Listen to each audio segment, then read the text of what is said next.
Robert Fico má svoj plán, čo s touto krajinou. To je iný plán, o ktorom hovoril Jan Mazák. To je plán vykoreniť túto krajinu z právneho, nejakého ústavného a hodnotového, v zmysle hodnôt, ja neviem, novembra 89, alebo hodnôt civilizovanej západnej Európy alebo civilizovaného západného sveta, vykoreniť ju.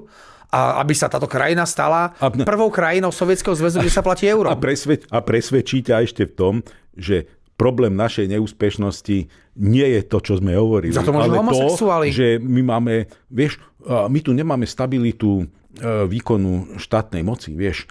Tu nie je kontinuita výkonu štátnej moci.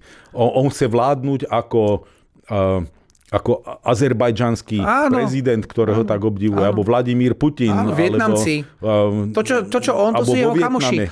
To je jeho vízia. Nie, že kontinuita kvalitného vládnutia, kvalitnej štátnej službe, v dobrých zákonoch, v dodržiavaní práva, v spravodlivosti. Čo je kontinuita vládnutia? To garantuje kontinuitu vládnutia. A nie je to, že jeden náčelník je náčelníkom, ktorý transformuje 20 rokov štátne peniaze na Dubajskej a účty v Spojených arabských emirátoch a vo Vietname a ja neviem kde všade.